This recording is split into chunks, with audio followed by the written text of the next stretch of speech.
Hi dears, എല്ലാവരും സുഖമായിട്ടിരിക്കുന്നോ? ഇന്ന് ഈവനിങ് അങ്ങനെ വിശന്നിരുന്നപ്പോഴേക്കും കിച്ചണിലൊക്കെ അരച്ചൊന്ന് നോക്കിയപ്പോൾ ഒത്തിരി സ്നാക്സ് ഉണ്ട്, എല്ലാം മധുരമുള്ളത്. എന്നാൽ മധുരം കഴിക്കാനൊരു മൂടുമില്ല.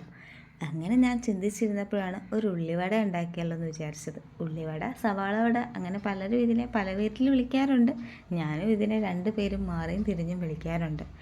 എനിക്ക് ഒത്തിരി ഇഷ്ടമുള്ളൊരു സ്നാക്ക് ഐറ്റമാണ് ഈ ഉള്ളിവട. പക്ഷേ ചായക്കടയിൽ നിന്നൊക്കെ ഇപ്പോൾ വാങ്ങിക്കുവാണെങ്കിൽ ഒത്തിരി മൈദയുടെ കോണ്ടൻറ്റ് ഉള്ളതുകൊണ്ട് തന്നെ വളരെ റഫായിട്ടുള്ള സ്ട്രക്ചറിലാണ് അത് കിട്ടാറുള്ളത്. അതുകൊണ്ട് തന്നെ അതിൻ്റെ ആ ഒരു ടേസ്റ്റും ലഭിക്കാറില്ല. ഇവിടെയുള്ള ചായക്കടയുടെ അവസ്ഥയാണത്. നിങ്ങൾക്ക് അവിടെ നല്ലത് കിട്ടാറുണ്ടോ? എനിക്ക് എന്തായാലും ഇവിടെ ഇങ്ങനെ റഫായിട്ടുള്ള സ്ട്രക്ചറിലാണ് കിട്ടാറുള്ളത്.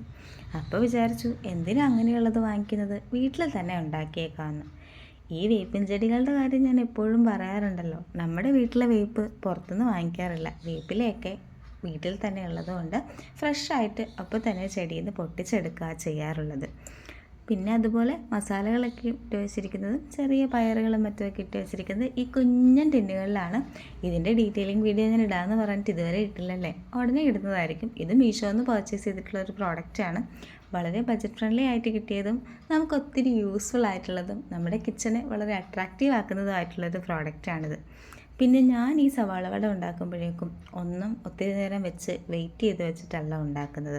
പലരും സവാള ആദ്യം അരിഞ്ഞെടുത്ത് ഉപ്പും ചേർത്ത് വെച്ചിട്ട് പിന്നെ വെള്ളം ഊറ്റി കളഞ്ഞിട്ടൊക്കെ എടുക്കാൻ നിൽക്കുന്നത് കാണാറുണ്ട്.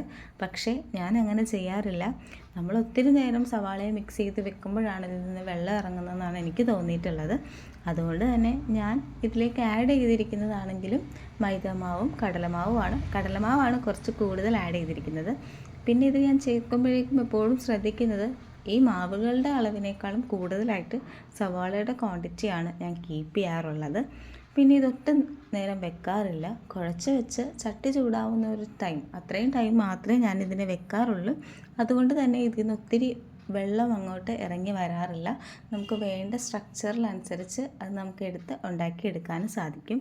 അപ്പം നിങ്ങൾ ഓർക്കുന്നുണ്ടാവും, ഇങ്ങനെ ഉണ്ടാക്കുമ്പോഴേക്കും സോഫ്റ്റായിട്ട് കിട്ടുമോ അല്ലെങ്കിൽ ക്രിസ്പി ആയിട്ട് കിട്ടുമോ എന്നൊക്കെ.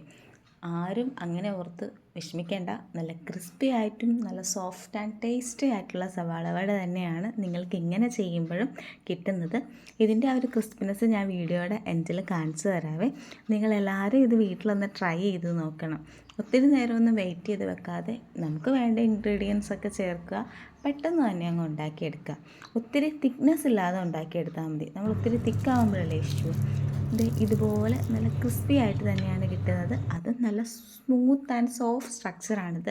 ഒത്തിരി നേരം മാവ് വെക്കുമ്പോഴാണ് കുറച്ചുകൂടെ വെള്ളമൊക്കെ വന്ന് ആകെ ബാഡ് സ്ട്രക്ചറിലേക്ക് പോകുന്നതെന്നാണ് എൻ്റെ ഒരു നിഗമനം.